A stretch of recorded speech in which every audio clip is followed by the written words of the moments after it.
Hoje, no dia 5/7/2024, o irmão Samuel Trevisan vem a público e dá a sua pronúncia a respeito da sua real saída da congregação cristã no Brasil. Fica até o final.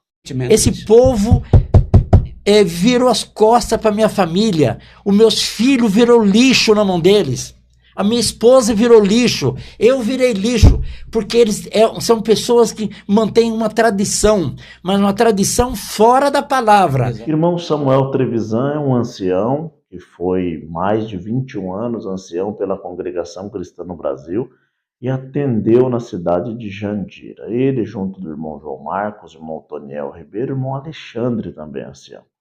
E assim, o irmão Samuel Trevisan foi um irmão que levantou muitos irmãos ali na cidade de Jandira para o ministério de cooperador oficial, de jovens, também diáconos, encarregados regionais, locais e até anciões, homens cheios do Espírito Santo. Irmão Samuel Trevisan comprou uma briga com o Brás quando ele quis levantar alguns irmãos, como Alfredo da Alvorada, também irmão Ademarzinho e também irmão Edson Amaral, que era do Antônio Porto, depois foi para o Gabriela. Levantando esses 3 irmãos para o ministério de ancião sem o consentimento do Brás, somente em comunhão com a cidade de Jandira, todos já sabem que ele então foi afastado do atendimento. Palavra. Eu queria perguntar para o senhor como é que foi a decisão da saída, na hora de decidir falar assim, não, eu vou sair, a partir de agora eu vou traçar um novo plano. Isso foi de uma hora para outra ou foi algo planejado? Esses irmãos retornando ao ministério de cooperador oficial, renunciando ao ministério de ancião nesta nova etapa, os irmãos então Samuel Trevisan, João Marcos e Otoniel saíram da denominação Congregação Cristã no Brasil. Todos nós já sabemos disso. Mas agora vem uma pergunta a público. Irmão Samuel Trevisan, como é que o irmão se sentiu saindo desta igreja? E como que é o tratamento dos que saem dessa igreja? Como que funciona? Irmão Samuel Trevisan é uma pessoa que eu muito amo, uma pessoa maravilhosa. Não estou no ministério dele, na igreja dele, mas admiro ele como pessoa, como irmão do ministério também, uma pessoa maravilhosa. Porém, somos muito e muito amigos, né? Já estive lá na casa dele, no Alphaville. É uma pessoa maravilhosa, pessoa do bem. E ele está entre um dos mais ricos do Brasil. Porém, a sua humildade é o que surpreende.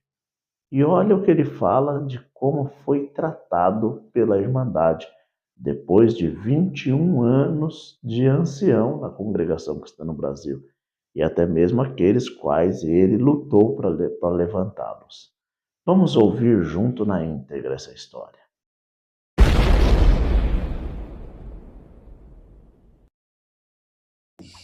Olha, foi algo planejado, porque eu estando lá onde eu estava, eu não conseguia eu não conseguia mais trabalhar no Evangelho.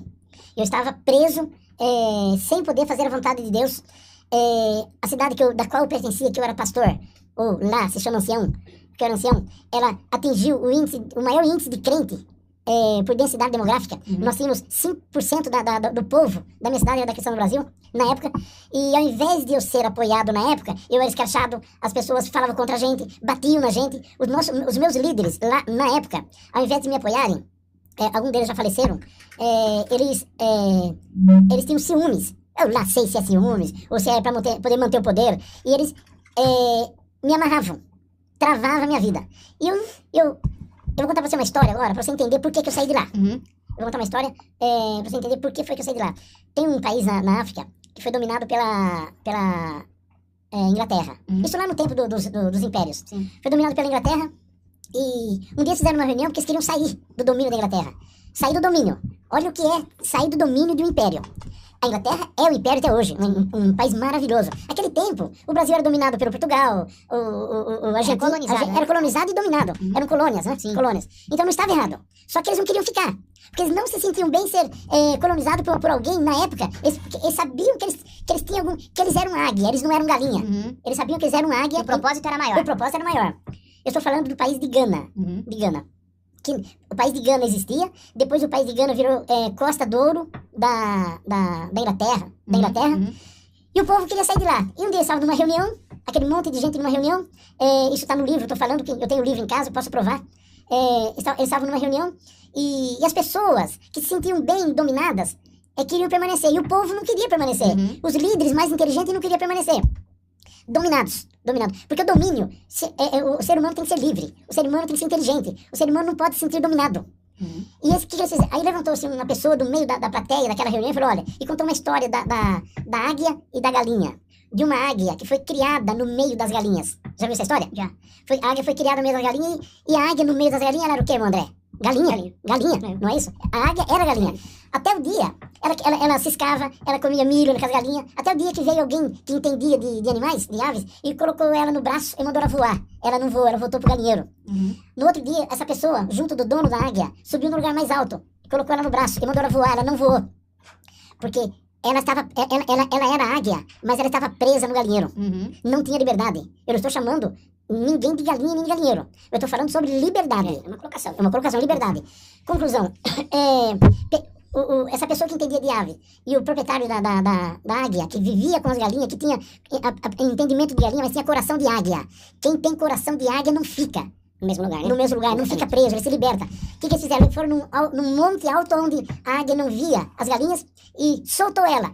Quando o que cuidava da ave, que entendia, orientou a ave, ela fez o seu cacarejo, o seu barulho, olhou o universo, olhou o céu, ela voou e sumiu no universo. Não entendeu? Entendi, claro. Mas o senhor acha que, de alguma maneira, as pessoas acabam se acomodando em um determinado local? Porque tudo que o senhor falou tem a ver com doutrina. Então, o ser humano ele fica doutrinado e ele, de certa forma, acaba limitando a sua própria capacidade de fazer coisas maiores. Principalmente você tem família, né? Envolvido nisso, amizades, respeito, medo. É o problema que a águia não saiu do chão. Exatamente. Que ela estava amarrada nos costumes, ela estava amarrada no companheirismo. Exatamente. Né? Só que quem é águia sai do lugar. Exatamente. Ela tem ajuda de alguém. Aquela águia teve ajuda de uma pessoa que entendia de aves. E eu estava num lugar que eu ia muito bem na Congregação Cristã do Brasil. Eu estava feliz lá. Eu estava muito feliz. Só que eu sabia que eu tinha muito mais para crescer. Agora, quando o senhor decidiu, tomou essa decisão e saiu da CCB, o senhor acha que recebeu muito mais apoio de pessoas ou mais julgamentos? Porque a gente sabe que a CCB é uma igreja tradicional, né? Eu vou deixar pro... eu vou pedir pro André responder um pouquinho. Por favor, André. Sobre essa questão, eu vou falar da minha parte. A gente recebe muito mais julgamento. Eu acho que dificulta um pouco dentro da sua família, se você vai exercer um ministério, no ministério, porque é uma cultura isso. Eu vejo como uma cultura isso. Fala, irmão. Tem uma palavra aqui no livro de Marcos, capítulo 7, que diz assim, ó. Assim como vocês desprezam a palavra de Deus, trocando-a por ensinamentos que passam de pais para filhos, vocês fazem muitas outras coisas como esta. Vou falar só um pouquinho de como eu conheci a cristã. Cristã apostólica. A cristã apostólica. Não misture, por favor. Repita, por favor, cristã apostólica. A cristã apostólica. Eu tava em um culto e nesse determinado culto foi passada uma lista. E foi falado assim, cuidado com os dissidentes que estão aparecendo aí. E enfatizou muito o nome Samuel Trevisan e a cristã apostólica. Na época era CCMJ. Isso, Congregação Cristã, Ministério de Andira. Isso. E aí, aquilo me despertou, porque até então a tradição de pai para filho era aqueles ensinamentos que muitos até fogem da palavra de Deus. E aí o que me chamou a atenção, irmão Samuel, foi falado no púlpito assim, a Igreja dos Caídos. Aí eu pensei, falei, Igreja dos Caídos. E aí, realmente, eu conhecendo a igreja, na época aqui no Alphaville, eu vi que de fato era a Igreja dos Caídos. E aí eu falei, meu Deus, mas que, sendo uma Igreja dos Caídos, que dava oportunidade e dava a mão para levantá-los. Porque existia até então uma tradição, na outra denominação, que se você caísse, a tradição é acabar de matar. É acabar de desprezar, jogar pra fora. Pôr no último banco? Pôr no último banco e calar aquela pessoa. E aí, o que me chamou a atenção de fato foi isso. Falei, o irmão João Marcos foi em casa por conta de uma venda e compra que nós fizemos, negociação de bancos, e nós conversando, eu falei isso pra ele há anos atrás. E eu falei, olha, realmente, o que me chama a atenção nessa igreja é porque ela é chamada Igreja dos Caídos. E, obviamente, o caído que chegar tem mão estendida pra levantá-lo. De fato, manifestar a misericórdia de Deus. Porque não adianta eu falar de tudo que é falado na palavra da cruz, da misericórdia, da graça que foi dispensada, aquele que crê, mas quando um cai, ao invés dessa graça, essa misericórdia, esse amor ser dispensado de fato, acaba de matar. E isso é tradição. E foi o que me chamou a atenção, de fato. Esse trecho que o irmão leu aí, lê de novo na palavra. Porque nós não podemos sair, irmão Amir, do que está na palavra de Deus. O que é bíblico, certo, irmão André? Exatamente. O que está dentro da palavra, nós não podemos sair. Lê, por favor. Essa Bíblia aqui, ela é da linguagem de hoje, né? A tradução da linguagem de hoje. Ela fala assim, ó. Assim, vocês desprezam a palavra de Deus, trocando-a por ensinamentos que passam de pais para filhos. E vocês fazem muitas outras coisas como esta. E aqui na tradução corrigida, tá dizendo, ó. Depois, quando deixou... É o 7, né? No versículo 13. Ó. Invalidando assim a palavra de Deus, pela vossa tradição, que vos ordenastes, muitas coisas fazeis semelhantes a essas. Prezando tradição, anula-se a palavra de Deus. Por quê? Não adianta eu pregar o amor de Cristo, a cruz, a misericórdia, a graça, mas quando essa pessoa ela cai, por exemplo, o que lá na minha região aconteceu, um jovem, ele namorava, tudo marcadinho pra casar. Ele fornicou. O que é fornicar? Ele teve relação sexual com a namorada, com a noiva, adiantou o casamento. Eu entendo, nós não somos coniventes ao pecado, não. Mas eu não a palavra me ensina que não é que ele foi, por ter adiantado o casamento, riscado no livro da vida. Não, tem misericórdia pra ele sim. Tem misericórdia pra ele sim. E quem somos nós pra julgar o próximo? Quem somos nós pra julgar o próximo? Um detalhe. Além disso, o que os irmãos estão falando aqui, o André falou sobre o julgamento, o irmão falou sobre a palavra, está escrito na palavra de Deus. Nós não podemos, porque a igreja, ela vai pegando um certo ponto, ela vai virando, as pessoas tomam o poder e ela sente o prazer. O que Deus fez conosco, o irmão André, os irmãos sabem que nós salvamos mais de 3.000 músicos que eram parados da cristã no Brasil. Foram desprezados, colocados pra fora. Eu tô falando, irmãos, porque as pessoas que passou na nossa igreja, que nós abraçamos, eu tive ensaio com 150 músicos e todos eles voltaram pra cristã no Brasil. Então eu entendo que o que o irmão acabou de falar aqui, não é pra se jogar fora. Uma pessoa caiu numa fraqueza, não é pra nós mandarmos ela pro inferno. Por conta de uma tradição, Por conta de uma tradição. Porque Deus é misericórdia, Deus é perdão, Deus é piedade. Então, quando nós saímos, que é a tua pergunta, quando eu e o João Marcos saímos, nós viramos demônio. Nós viramos Satanás. As pessoas viraram as costas pra nós na rua. Apóstata da fé. Apóstata da fé. Dividimos o corpo de Cristo. As pessoas viravam as costas pra nós na rua. Os meus filhos perderam todos os amigos. Meus filhos perderam todos... Eu olho pra você, eu olho pra câmera, não sei onde que eu olho. Pra aquela câmera lá. Meus filhos perderam todos os amigos. Foram desprezados. A minha família ficou sozinha. Nós tínhamos centenas de amigos, a minha casa vivia cheia. Os meus filhos saíam com os irmãozinhos. Todo mundo virou as costas pros meus filhos, pra minha família. A minha família virou lixo na mão desse povo. Aí, quando começa a falar, você tem amargura, viu, irmão? Amargura. Esse povo virou as costas pra minha família. Os meus filhos viram lixo na mão deles. A minha esposa virou lixo, eu virei lixo, porque eles são pessoas que mantêm uma tradição, mas uma tradição fora da palavra. Exatamente. Porque a palavra de Deus não é essa tradição da palavra. Essa tradição é religião.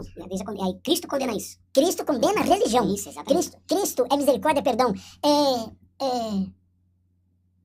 A pessoa, pra ser salva, tem que ser da Congregação Cristã Apostólica. Não tem que ter placa, né? Não importa a placa. Tem que ser da Cristã Apostólica? Não. Tem que ser da Cristã do Brasil? Não. Tem que ser da Assembleia, da Universal? Não. A pessoa, pra ser salva, ela tem que ter Jesus no coração.